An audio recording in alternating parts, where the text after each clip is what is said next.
পুরোপুরি এই ভারতীয় ভাবনার বিরোধী কথাবার্তা বলেছেন মুখ্যমন্ত্রী।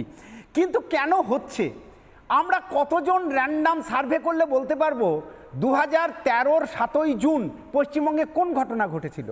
গত 12 বছরে যত ধর্ষণের ঘটনা ঘটেছে, সব থেকে নৃশংস ধর্ষণের ঘটনা ঘটেছিল বারাসাত থেকে 16 কিলোমিটার দূরে কামদুনিতে 2013-র 7ই জুন। একটি মেয়েকে ধর্ষণ করে তার গলা কেটে খুন করে 2 পা চিরে দেওয়া হয়েছিল তার বডিটাকে। আমরা কতজন জানি সেই অপরাধীদের কোন শাস্তি হয়েছে? আমরা কতজন জানি পার্কস্ট্রিট ধর্ষণকারীদের অপরাধীর এখন কি শাস্তি হয়েছে? যদি মানুষ চোখের সামনে শাস্তি দেখতে না পায়, যেটা সম্পূর্ণভাবে রাজ্য সরকার, প্রশাসন, আদালত এদের দায়িত্ব, তাহলে এটা বেড়েই যাবে। এবং যেটা পশ্চিমবঙ্গের ক্ষেত্রে হয়েছে, পশ্চিমবঙ্গের র্যান্ডাম ধর্ষণ হচ্ছে, ভবিষ্যতেও চলতে থাকবে। একসময় মুখ্যমন্ত্রী বিভিন্ন টাইপস অফ ধর্ষণের রেট বেঁধে দিয়েছিলেন যে কোন ধর্ষণের কত ক্ষতিপূরণ দিতে হবে, কিন্তু চোখের সামনে আমরা কি শাস্তি দেখতে পাচ্ছি? কতজন র্যান্ডাম সাধারণ মানুষ জানে অভয়ার কেসটা এখন কোন অবস্থাতে আছে? কতজন জানে এই রিসেন্ট ঘটে যাওয়া মনোজিৎ মিশ্র, যিনি ল কলেজে ধর্ষণ করেছেন, তিনি এখন কোন অবস্থায় আছেন? কোনোটাই আমরা চোখের সামনে শাস্তি দেখতে পাচ্ছি না।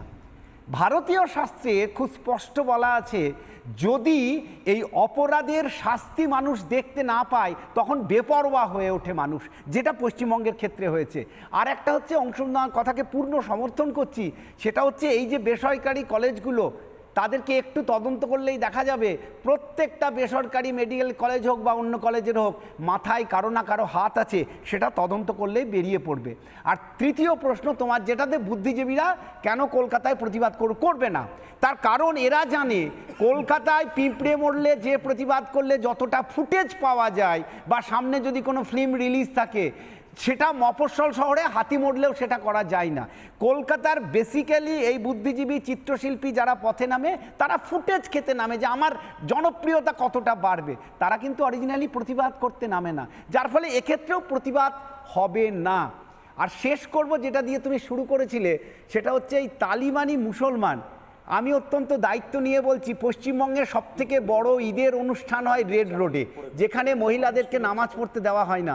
বামপন্থী এবং তৃণমূলের যারা এটা নিয়ে প্রতিবাদ করছেন, একটা চ্যালেঞ্জ নিন তো, যে আগামী বছর রেড রোডে পুরুষদের সঙ্গে মুসলিম মহিলাদেরকেও নামাজ পড়ার অধিকার দেবেন, তাহলে জানবো আপনারা সত্যিকারের লড়াই করছেন। কিন্তু সেটা একটা অন্য অ্যাঙ্গেল, ইঙ্গিত এগুলো দিচ্ছেন আপনি। আমি ওই দিকে যাচ্ছি না, আমি এক এবং একমাত্র আমার আপত্তির কথাটা বলছি। নানা ধরনের কন্টেন্ট দেখার জন্য লাইক করুন, শেয়ার করুন আমাদের ফেসবুক পেজ, সাবস্ক্রাইব করুন আমাদের ইউটিউব চ্যানেল। পাশাপাশি অন্যান্য ব্রেকিং নিউজের জন্য অবশ্যই চোখ রাখুন রিপাবলিক বাংলায়।